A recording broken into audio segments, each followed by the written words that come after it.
श्रावण मास की पूर्णिमा को दो त्योहार एकत्र हो जाते हैं, श्रावणी कर्म और रक्षाबंधन। धर्म ग्रंथों का मत है कि श्रावणी को ब्रह्मचारियों और द्विजों को चाहिए कि वे अपने समीप के किसी अच्छे तालाब या नदी तट पर जाकर गुरु के आदेशानुसार शास्त्र सम्मत रीति से श्रावणी कर्म करें। सर्वप्रथम शरीर शुद्धि के लिए दूध, दही, घी, गोबर और गोमूत्र इनका पंचगव्य बनाकर पान करें। फिर शास्त्रोक्त विधि से संसार तैयार की हुई विधि में हंसी अग्नि का हवन करें। इसे ही उपाकर्म कहते हैं। फिर जल प्रवाह के सामने जल में खड़े होकर तथा हाथ जोड़कर सूर्य नारायण का ध्यान और स्तुति करें। पश्चात अरुंधति समेत सप्तऋषियों का पूजन करके दधि तथा सत्तू की आहुति दे। इसे उत्सर्जन कहते हैं। इस दिन यज्ञोपवित्र का पूजन होता है और पुराना यज्ञोपवित्र उतार कर नया धारण किया जाता है। प्राचीन ग्रंथों से पता चलता है कि पुराने जमाने में ऋषि महर्षि श्रावणी पूर्णिमा के दिन उपाकर्म कराकर पढ़ना आरंभ करते थे और माघ मास में के कृष्ण पक्ष के में उपार्जन होकर पढ़ाई बंद करते थे। बाद के महीनों में पढ़े हुए ज्ञान को अनुभव और क्रिया के रूप में परिणित किया जाता था। इस प्रकार श्रावणी का दिन अध्ययन का प्रथम दिन होता था। कथा, एक बार देवताओं और दैत्यों में लगातार 12 वर्ष तक घोर युद्ध होता रहा।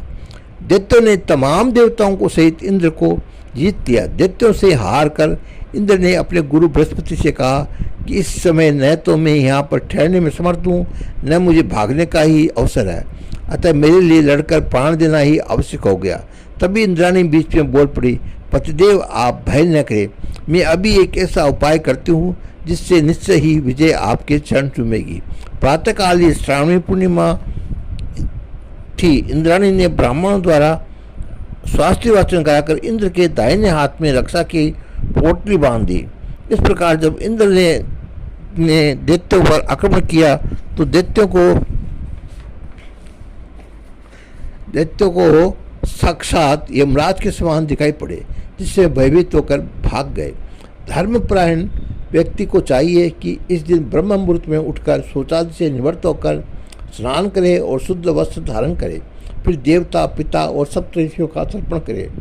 फिर दोपहर बाद सूती और ऊनी वस्त्र लेकर उनमें चावल रखकर गांठ बांध लगा दे और हल्दी या केसर के रंग में रंग कर उन्हें एक बर्तन में रख दे।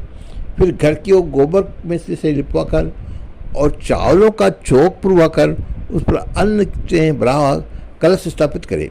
पीले वस्त्र में सूत के धागे से लुटी हुई चावल की एक या अनेक पोटलियाँ रख दे। यजमान चौकी पर बैठकर शास्त्रोक्त विधि से पुरोहित द्वारा कलश का पूजन कराए। पूजन के बाद पुरोहित पोटलियों यजमान के हाथ में बांधे और परिवार के अन्य लोगों के हाथों में भी बांधे। रक्षाबंधन के समय पुरोहित नीचे लिखा मंत्र बोले,